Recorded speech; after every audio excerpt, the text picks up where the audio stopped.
খেয়াল রাখছি, অনেক আনন্দ করছি। সবাই মিলে আমার সিংহাসনে বসার দিন ঠিক করলো। সবার মনে খুশি থাকলেও মুখে কিন্তু চিন্তার ভাব। সুগাকে দেখেও যেন কেমন চিন্তিত লাগছে। কিন্তু ঠিক তখনই একজন লোক সবার ভিতরে চলে আসে। বেশ লম্বা, গম্ভীর দেখতে। পরিবেশটা যেন থমকে গেল। সবাইকে দেখে মনে হচ্ছে জোর করে হাসছে। সুগা তাড়াতাড়ি আমার পাশে এসে দাঁড়ায়। তাহলে তুমি হচ্ছ আমাদের মহারানী কিমজেনির মেয়ে জিমিন, তাই তো? হ্যাঁ, আমি রানী কিমজেনির মেয়ে। কিন্তু আপনাকে তো চিনলাম না। আমি তোমার বাবার বন্ধু ছিলাম, এখন তো উনি আর এই দুনিয়াতে নেই, তাই আমি চলে এলাম তোমাকে দেখতে। ও আচ্ছা, আপনার সাথে দেখা হয়ে ভালো লাগলো। আমারও ভালো লাগলো। কেন জানি না লোকটাকে দেখে সুবিধার মনে হলো না আমার। কেমন করে যেন আমার দিকে তাকিয়েছিল। বেশ অনেকক্ষণ পর পরিবেশটা স্বাভাবিক হলো। নানিমা আর সুগার মা আমাকে আমার মা বাবা দাদা দাদি এদের ছবি দেখাচ্ছে। মা বাবার ছবি দেখে অনেক খারাপ লাগছে। ওনারা যদি বেঁচে থাকতো তাহলে আজ কাহিনী অন্যরকম হতো। রাজমহল ঘুরছি, তখন আমার চোখ গেল সুগার দিকে। অনেক পরীরা তাকে ঘিরে ধরেছে। কত সুন্দর করে তাদের সাথে কথা বলছে। দেখো লুচ্চা জিন কোথাকার, দেখাচ্ছি মজা। আমি ওইখানে গেলাম। কি হচ্ছে এখানে? সব পরীরা আমার দিকে ফিরে মাথা নিচু করে এক এক করে জবাব দিতে লাগলো। আসলে রাজকুমারী, সুগা অনেকদিন পরে এসেছে তো, তাই কথা বলছিলাম ওর সাথে। তো কি হয়েছে? এত কথা বলার কি আছে? হ্যাঁ সুগা, আমার সাথে এসো, তোমার সাথে একটা জরুরি কথা আছে। বলতে গেলে সুগাকে সেখান থেকে এক প্রকার জোর করেই নিয়ে আসলাম। ধন্যবাদ ওদের থেকে বাঁচানোর জন্য। আচ্ছা, তাহলে তুমি কি ওখানে বিরক্ত হচ্ছিলে? হ্যাঁ, প্রচুর। মিথ্যুক কোথাকার। ভালোই মজা নিচ্ছিল ওখানে দাঁড়িয়ে দাঁড়িয়ে। কাউকে পছন্দ হয়েছে নাকি ওখান থেকে? মানে ওই ওই জায়গায় যে পরীগুলো দাঁড়িয়ে ছিল আর কি। আরে না, কি বলছো কি তুমি? আচ্ছা ঠিক আছে, তুমি কি অন্য কাউকে পছন্দ করে রেখেছো যাকে তুমি বিয়ে করতে চাও? না, আমি কোনোদিনও বিয়ে করব না, কারণ আমার জীবন শুধু তোমার জন্য। আমার বাবার ওয়াদা নিভাতে তোমাকে রক্ষা করা আমার দায়িত্ব। আচ্ছা, আমাকে তো বিয়ে করতে পারো। সুগাকে দেখে মনে হলো জিমিনের কথা শুনে চমকে গেল। কি বলছো কি? না, আমি তোমাকে বিয়ে করতে পারবো না। ওয়াহ, মুখের উপর সরাসরি না করে দিল। ভাবে কি নিজেকে? আচ্ছা, আর সেটা কেন? কারণ আমার বাবা তোমাকে রক্ষা করার জন্য বলেছে, তোমার সাথে থাকার কথা দিয়েছে, বিয়ে করার জন্য না। আর তোমার কথা মতো চলতে বলেছে আমাকে। তো কি হয়েছে? বিয়ে করে সারা জীবন আমার সাথে থাকো। আর তাছাড়া স্ত্রী রক্ষা করা তো স্বামীর দায়িত্ব, তাই না? আর বিয়ের পরে তো স্বামী তার বউয়ের কথা মতোই চলে। আর তাহলে তোমার বাবার ওয়াদা আরো ভালো করে পালন হবে, তাই না?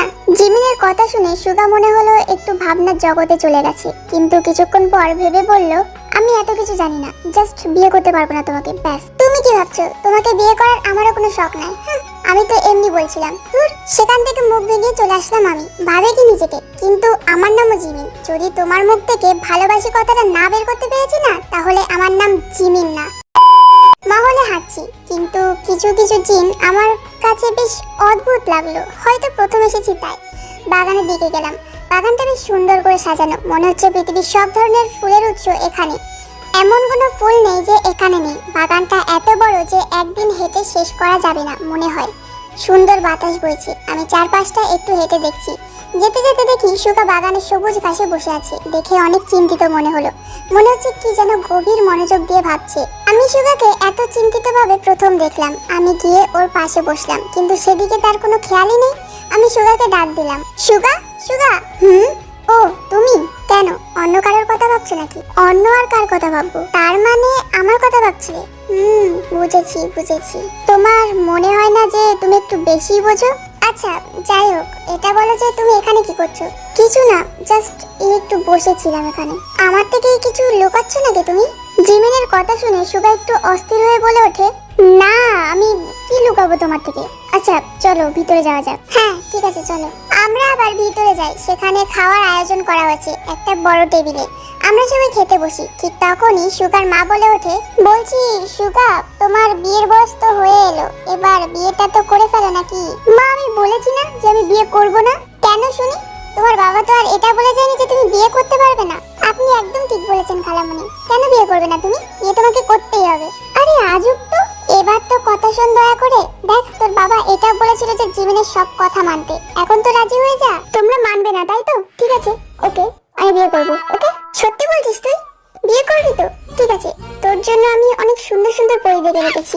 এটা শোনার সাথে সাথে আমার মাথায় যেন আকাশ ভেঙে পড়লো। জিমিন যখন এটা বলেছে তখন বিয়ে তো করতে হবে, তাই না? হ্যাঁ দাদু ভাই, তুমি বিয়েটা করেই ফেলো। আমি আর তোমার মা সব ব্যবস্থা করে রেখেছি। এবার মনে হচ্ছে নিজের পায়ে নিজেই কুড়াল মারলাম। সুগার বাচ্চা দাঁড়া একবার। আমি কিছু বললাম না, চুপচাপ খেয়ে নিলাম। খাওয়ার গলা থেকে নামে নাকি? খাওয়া শেষে আমি আমার রুমে গেলাম। রুমটা অনেক বড় আর সুন্দর। ধুর, এটা এখন বলার সময় নেই, মাথা আমার রাগে গজগজ করছে। পা বাড়ালাম সুগার রুমের দিকে। দরজা খুলি, ভিতরে ঢুকি। সুগা বসেছিল, আমাকে দেখে দাঁড়িয়ে পড়ে। আমি গিয়ে দরজা লাগিয়ে দিই। কি ব্যাপার, দরজা কেন লাগালে? সমস্যা কি তোমার? কেন, আমার আবার কি সমস্যা হবে? বিয়ের জন্য রাজি হয়ে গেলে যে? আমাকে যারা অন্য কাউকে বিয়ে করার কথা ভাবলেও না, তোমাকে আমি এখানেই মেরে ফেলে দেবো। কি বলছো? তোমাকে বিয়ে? হ্যাঁ হ্যাঁ, আমাকে ছাড়া অন্য কাউকে আর বিয়ে করতে পারবে না তুমি। কেন? আর তুমি তো বললে যে বিয়েতে রাজি হয়ে যেতে, তাই আমি রাজি হয়ে গেলাম। আমি বলেছি বলেই তোমাকে করতে হবে? তা না তো কি, রানী বলে কথা। ও তাই না? আমি যা বলবো তাই করবে, তাই তো? করবো। ওকে, দেন কিস মি। কি বলছো কি তুমি? ঠিক আছে তো? এখনই কিস করো আমাকে। পাগল হয়ে গেলে নাকি? করবো না আমি। তোমার বাবা বলে গেছে আমার সব হুকুম মানতে, তাহলে? আর কোনো জিন যদি ওয়াদা করে তাহলে সেই ওয়াদা কোনোদিনই ভাঙে না। যদি 1 সেকেন্ডের মধ্যে তুমি আমাকে কিস না করো তাহলে ভাববো যে তুমি তোমার বাবার কথা। বলতে না বলতে সুগা ঠোঁটে কিস করে দিল আমার, সাথে সাথে আবার সরিয়েও নিল। আমি ভাবিনি যে ও এভাবে আমাকে কিস করবে। আমি ভেবেছিলাম ও না করে দিবে, আর আমি তখন বলবো এটা যখন না করতে পারছে তখন বিয়েও করতে হবে না। কিন্তু এটা তো উল্টো হয়ে গেল। জিমিন বরফের মতো এক জায়গায় জমে গেছে, নড়ছেও না চড়ছেও না। তার কিছুক্ষণ পরেই বলে ওঠে, আমি কালে কিস করতে বলেছিলাম, ঠোঁটে না। ও তুমি কিস বলেছো, তাই আমি ভাবলাম যে ওটা ঠোঁটে হবে হয়তো। পাগল কোথাকার, গালে কিস করলেও তো ওটাকে কিস বলে নাকি? যেখানেই বলো বলবে কেন? আর এমন পাগলামোর মানেটা কি? হ্যাঁ, জানো না তুমি? কারণ ভালোবাসি তোমাকে আমি, আর আমি জানি তুমিও আমাকে ভালোবাসো, তাই তো? না, বাসি না। তোমাকে আমি ভালোবাসি না। বাসো না, ভালোবাসো না আমাকে। ওকে, ঠিক আছে, দেখো আমি কালকে কি করি। এটা বলে জিমিন সেখান থেকে দৌড়ে চলে আসে। যতটা ভালো এখন আমায় বাসো তুমি, হতে পারে কিছুদিন পর তার থেকে বেশি ঘৃণা করবে আমায়। বলছি নানিমা, সন্ধ্যা তো প্রায় হয়েই এলো, এবার আমাকে যেতে হবে। প্লিজ আমাকে এবার যেতে দিন। ঠিক আছে, সাবধানে যেও, আর কাল আবার আসবে কিন্তু। ঠিক আছে নানিমা। আর খালামণি, এখনের জন্য আমি আসছি, বাই, আবার কালকে দেখা হবে। হ্যাঁ জিমিন মা, তুমি যাও। সুগা, যা জিমিনকে ছেড়ে দিয়ে আয় তুই। না না, ঠিক আছে, আমি একা যেতে পারবো। চলো, আমি তোমাকে দিয়ে আসছি। বাড়িতে চলে আসি। শুয়ে শুয়ে ভাবছি কাল এমন খেলা দেখাবো যে ভালোবাসি এটা কিভাবে না বলো আমিও দেখবো। কি হয়েছে রে তোর? তুই দিন দিন এমন শুকিয়ে যাচ্ছিস কেন? খাওয়া দাওয়া ঠিক করে করছিস না নাকি? মা, কোন দিক দিয়ে আমাকে শুকনো লাগছে শুনি? সব দিক দিয়ে লাগছে তোকে। পাশের বাড়ির মেয়েটাকে দেখ, কি সুন্দর স্বাস্থ্য, মোটা তাজা। থাক আম্মু, হয়েছে। এত সুন্দর হওয়ার আমার কোনো প্রয়োজন নেই। আমি গেলাম, বাই। ঠিক আছে, যা, সাবধানে যাবি কিন্তু। ঠিক আছে আম্মু, বাই। বাড়ি থেকে বেরিয়ে দেখি সুগা দাঁড়িয়ে আছে। আমি বেশি কথা না বলে ওর সাথে জিম রাজ্যে চলে আসি। গিয়ে দেখি অনেক আয়োজন হচ্ছে, কারণ সুগার জন্য অনেকগুলো মেয়ে পড়ে এসেছে। যাকে সুগার ভালো লাগবে তার সাথেই বিয়ে হবে সুগার। মেয়েগুলো দেখতে বেশ সুন্দর, কিন্তু মন চাচ্ছে সবগুলোকে পচা পানিতে ডুবিয়ে মারি। আমরা যাচ্ছি, আর সব মেয়েরা সুগার দিকে যেভাবে তাকাচ্ছে যেন মনে হচ্ছে এক্ষুনি খেয়ে ফেলবে তাকে। সম্ভব হলে এক্ষুনি সুগারকে আমি পকেটের মধ্যে ঢুকে রেখে দিতাম। রাজমহল এত সুন্দর করে সাজানো হয়েছে, শুধু সুগার জন্য মেয়ে এসেছে তার জন্য নয়। আগে আগে দেখো হোতা হে ক্যা। আমি বেশি হাসি খুশি ভাবে কথা বলছি, এতে বেশ অনেকটাই অবাক হয় সুগা। আরে সুগা, একটা ভালো কাপড় পরো না। এত সুন্দর সুন্দর পরে এসেছে, ওদের সামনে যাবে, একটু স্টাইল মারো, হিরো টাইপ। আর হিরো এটা তুমি বলছো? আজ কি হলো তোমার? কি আর হবে, কিছু না, যাও না, রেডি হয়েছো তুমি। আর আমিও যাই, রেডি হয়ে নি। কেন, তুমি কেন রেডি হবে? কারণ তো একটাই আছে, কিন্তু এটা বলার সময় নেই এখন, পরে বলবো। এখন আমি গেলাম রেডি হতে, বাই। Okay, by. এটা কি হলো? রহস্য তো আছে একটা, কিন্তু সেটা কি? কিছুক্ষণ পর আমি রেডি হয়ে আসি। আমি নীল কালার গাউন পরি আর হালকা সাজ। সামনে তাকিয়ে দেখি সুগা আসছে। আজ ওকে দেখে আরেক দফা ক্রাশ খেলাম ওর উপর। সুগাও নীল ড্রেস পরেছে, নীল ড্রেস, নীল চোখ, অসাধারণ। ওর চোখে তাকালে মনে হয় হারিয়ে যায়। আমিও কম লাগছি না, তাই একটু ভাব দেখিয়ে সামনে যাই। ভাব দেখিয়ে আমাকে দেখে অবাক হয়ে গেছে, হয়তো ভাবছি আমি এত সুন্দর করে কেন সাজলাম। হ্যাঁ হ্যাঁ, আমি জানি যে আমাকে সুন্দর লাগছে, তাই বলে এভাবে দেখানোর কিছু নেই। তুমি এত সুন্দর করে কেন সেজেছো তা তার মানে তুমি মানছো যে আমাকে সুন্দর লাগছে, হ্যাঁ? যাক, তোমার পছন্দ হয়েছে মানে ওদেরও পছন্দ হবে। ওদের? কাদের? সামনে দেখো, ওইদিকে। সুগা সামনের দিকে তাকিয়ে দেখে যে পরিদের সাথে সাথে অনেকগুলো যুবক জিনও এসেছে। এত ছেলে এখানে কি করছে? তুমি যেমন বিয়ে করার জন্য মেয়ে দেখবে, তেমনি আমি আমার জন্য ছেলে দেখবো। জিমিন কথাটা বলে তার নানিমা লিজা আর সুগার মা আয়ুর কাছে চলে যায়। মানে এটা বলে সুগা ও জিমিনের পিছন পিছন চলে যায়। এগুলো কি হচ্ছে কি? তুমিও বিয়ে করবে নাকি আজ? হ্যাঁ, আজ জিমিনেরও বিয়ে ঠিক করা হবে। কিন্তু মা, এতে তো জিমিনেরও মত লাগবে, তাই না? তোমরা তোকে জোর করতে পারো না বিয়ের জন্য। আরে সুগা, তুই ভুল বুঝছিস। আমরা কেউ জিমিনকে জোরাজোরি করিনি। কাল ও নিজেই এসে আমাদেরকে বলেছে যে ওর জন্য ছেলে দেখতে। কি? জিমিন, তুমি নিজের বিয়ের কথা নিজে বলেছো? হ্যাঁ, আর এটা আমি সবার ভালোর কথা ভেবেই বলেছি। আচ্ছা, আর সেটা কিভাবে? দেখো, আমি আর কতদিন মা বাবাকে মিথ্যা বলে আসবো বলো? আর সত্যি কথা তো আমি ওদের বলতে পারবো না। আর কিছুদিন পরে তো আমাকে এখানেই থাকতে হবে। তাই ভাবলাম কাউকে বিয়ে করলেই তো এখানে থাকতে পারবো, আর মা বাবা ভাববে আমি শ্বশুর বাড়ি আছি। সিম্পল। ঠিক আছে, কিন্তু বিয়ের জন্য কি তোমার মা বাবা রাজি হবে? ও নিয়ে তুমি ভেবো না, ওদের রাজি করানো আমার 1 মিনিটের কাজ। আচ্ছা, করছে বিয়ে জিমিন, আর তোরা তো এতে সমস্যা কিসে? হ্যাঁ, আমার আবার কি সমস্যা থাকবে? কিছু না, এমনি। আমি আর সুগা সবার সামনে গেলাম। পরীর এক সাইডে আর জিনটা এক সাইডে বলেছিল। আমাদের দেখে সবাই দাঁড়িয়ে পড়লো। আমি আর সুগা সামনে এক সোফায় বসলাম। আমাদের সাথে সাথে তারাও বসে পড়লো। সব ছেলেরা আমার দিকেই তাকিয়ে আছে আর নিজেদের পরিচয় দিচ্ছে। সুগার দিকে তাকিয়ে দেখি ওর মুখ রাগে লাল হয়ে আছে। ভাবলাম আরেকটু জ্বালিয়ে দিলে কেমন হয়। সুগা, ওই দেখো, ওই জিনটা দেখছো? বেশ হ্যান্ডসাম কিন্তু। আর ওই ছেলেটা কি সুন্দর বডি, জাস্ট ওয়াও, তাই না? কেন করছো এসব? এখনো করিনি, কিন্তু করব বিয়ে। কারণ তুমি বিয়ে করবে আর আমি কি চেঁচে দেখবো নাকি? না, তা হচ্ছে না। আর তাছাড়া ছেলেগুলো কিন্তু দেখতে হেভি। সুগার চেহারা দেখার মতো ছিল, পুরোটাই লাল টমেটো। আরে সুগা, তুমি তো পরিদের দিকেই দেখছো না? দেখো কি সুন্দর সবাই, তোমার সাথে কিন্তু মানাবে। দেখো, একটাকে চুজ করো তুমি। সুগা এবার জোর করে হাসি দিয়ে বলে ওঠে, ঠিক বলেছো। হ্যাঁ, সুগার এরকম কথা শুনে বুকটা আমার যেন চিড়ে গেল। তাও একটা সুন্দর করে হাসি দিলাম। আর আমার মনে হচ্ছে ওই ছেলেটার সাথে আমাকে বেশ মানাবে, কি বলো? কথাটা জিজ্ঞাসা করার সাথে সাথে সুগা আমার দিকে এমন করে তাকালো যেন মনে হচ্ছে এক্ষুনি মেরে ফেলবে আমাকে। আমি তাড়াতাড়ি মুখটা ঘুরিয়ে নিলাম। আচ্ছা, সবার কি আমাকে পছন্দ হয়েছে? সবাই হ্যাঁ বললো। শুধু কি এজন্য পছন্দ যে আমি কিছুদিন পরেই সিংহাসনে বসবো? একজন বলে উঠলো। না, আপনি অনেক সুন্দর দেখতে। আরেকজন। আপনাকে প্রথম দেখাতেই প্রেমে পড়ে যাই। আপনি যদি কোনো সাধারণ পরী হতেন না, তাও আমি আপনাকে বিয়ে করতাম। আরেকজন। আপনার মতো সুন্দরী নারী পাওয়া সৌভাগ্য স্বরূপ। এমন আরো অনেকজন বলল। সুগার চেহারা দেখার মতো ছিল।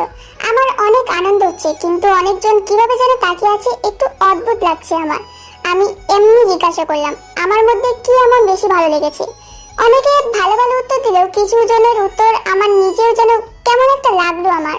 এই কিছু জন যেমন আমার ঠোঁটের উপরে বলেছে, যেমন আপনার ঠোঁট আমার কাছে বেশ আকর্ষণীয় লেগেছে। আপনার ঠোঁট অনেক সুন্দর। মানে যার যেটা মন চেয়েছে সে সেটা না ভেবেই বলে দিয়েছে।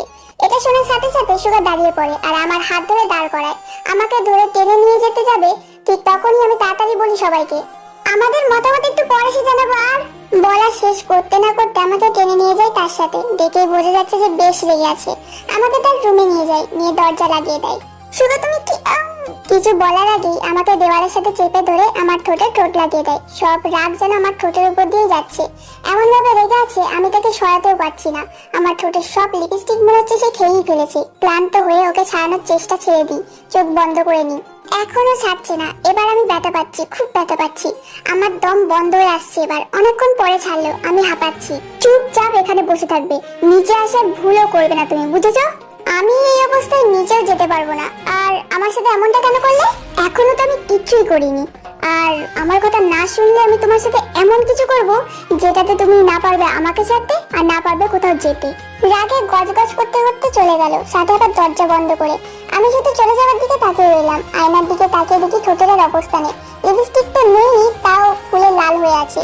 কিছুক্ষণ আগে ঘটে যাওয়া ঘটনার জন্য এখন যেন আমার কেমন লজ্জা লাগছে। আমি একটু নিজেকে ঠিক করে নিলাম। চাইলেই দরজা করে যেতে পারি, কিন্তু না, যাবো না। কারণ সুগা অনেক রেগে আছে। যদি রাগের মাথায় কিছু করে বসে তখন। অনেকক্ষণ পর সুগা এলো। মনে হচ্ছে রাগটা কিছুটা কমেছে এখন। এটা কি করলে? আর আর এটা যদি সবাই জানতে পারে তাহলে কি আমাকে আর কেউ বিয়ে করবে? বিয়ে করা লাগবে না, আমি সবাইকে ভাগিয়ে দিয়েছি। কেন? কারণ আমি তোমাকে আর অন্য কারো হতে দেবো না, জীবনেও না, বুঝলে?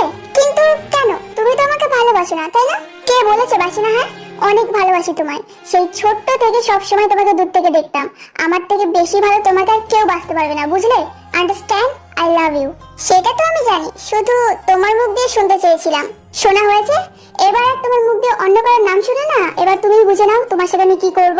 এভাবে কে প্রপোজ করে? হ্যাঁ, আনরোমান্টিক পারসন, লাইক সিরিয়াসলি? সেটা তো বিয়ের পরেই বুঝবে তুমি। আচ্ছা, সেটা দেখা যাবে, কিন্তু নানিমা আর খালামণিকে কি বলবে?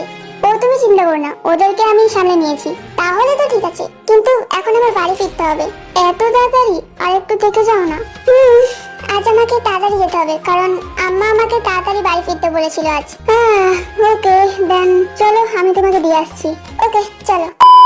সুগা আমাকে বাড়িতে পৌঁছে দেয়। জানালা দিয়ে ঢুকতে ঢুকতে অভ্যাস হয়ে গেছে আমার, তাই আজকেও জানালা দিয়ে ভিতরে ঢুকি। আমি শাওয়ার নিয়ে চুল মুছতে মুছতে উপর থেকে নিচে আসি। বাবা মা আমার দিকে হা করে তাকিয়ে আছে। কি হলো, ভূত দেখার মতো করে তাকিয়ে আছো কেন আমার দিকে? ভূত দেখার মতোই তো। তুই উপর থেকে কিভাবে নামলি? কিভাবে মানে? সিঁড়ি দিয়ে? সে তো আমরা দেখতেই পাচ্ছি, কিন্তু আমরা এখানে তো অনেকক্ষণ ধরেই বসে আছি, তোকে তো ভিতরে আসতে দেখলাম না। ও শিট। না মানে আমি এসেছি, হয়তো তোমরা খেয়াল করোনি। হ্যাঁ, কিন্তু দরজা তো লক করা। আরে আমি যখন এসেছি তখন দরজা খোলা ছিল। হ্যাঁ, আর আজকাল তোমার খেয়াল কোথায় থাকে? হ্যাঁ, ঠিক বলেছিস জিমিন মা। তোর মায়ের আজকাল কি হচ্ছে কিছু বোঝা যাচ্ছে না, কোন দিকে যে মন থাকে তোর মা। আরে তুমি ভুল ভাবছো, কিন্তু জিমিন তো। মা তুমি এখন খেতে দাও তো, অনেক খিদে পেয়েছে আমার। হ্যাঁ ঠিক আছে, বস আমি দিচ্ছি। খাওয়া দাওয়া শেষ করে কিছুক্ষণ মা বাবার সাথে কথা বলে আমি আমার রুমে চলে আসি। রাত হয়ে গেছে, জানালা খোলা, ঠান্ডা বাতাস আসছে। শুয়ে আছি, চোখ বন্ধ করলে শুধু ওই ঘটনাটার কথা মনে পড়ছে। একা একাই হাসছি, আবার একা একাই লজ্জা পাচ্ছি। এক পাশে শুয়ে আছি, চোখ বন্ধ করে আছি আমি। কিছুক্ষণ পর আমার পেটে একটা গরম হাত অনুভব করলাম। আমাকে পিছন থেকে জড়িয়ে রেখেছে। আমি জানি এটাকে। ওই শরীরের ঘ্রাণ যে আমার খুব চেনা। আমার পেটে চাপ দিয়ে ধরেছে। আমি আর নিজের মাঝে নেই। আমি সামনের দিকে ফিরি। সুগার মুখে ঠিক আমার মুখের সামনে। সুগার নিঃশ্বাস আমার মুখে পড়ছে। তার এই নেশা ভরা চোখ আর পাগল করা গায়ের ঘ্রাণ। আমি কিছু না ভেবেই চোখ বন্ধ করে ঠোঁটে ঠোঁট লাগিয়ে দিই। তারপর সুগার বুকে মাথা লুকায়। এখন নিজের কাছেই লজ্জা লাগছে। সুগার শক্ত করে জড়িয়ে ধরেছে আমাকে। এরকম করলে কিন্তু নিজেকে আর সামনে রাখতে পারবো না, আর পরে কিন্তু আমাকে আবার বলতে আসবে না। আমি সাথে সাথে সুগাকে ছেড়ে দিয়ে ওপাশ হয়ে যাই। লজ্জায় দুই হাত দিয়ে মুখ ঢেকে রেখেছি। সুগা আমার কানের কাছে এসে বলে, লজ্জা পেলে বুঝি? ঠিক আছে, আমার সাথে এক জায়গায় যাবে। কোথায়? পৃথিবীতে দেখার মতো অনেক সুন্দর জায়গা আছে, যাবে আমার সাথে? যাবো। ঠিক আছে চলো। এটা বলে সুগা আমার হাত ধরে একটা টান দিল। মুহূর্তের মধ্যে আমি কোথা থেকে কোথায় চলে আসলাম।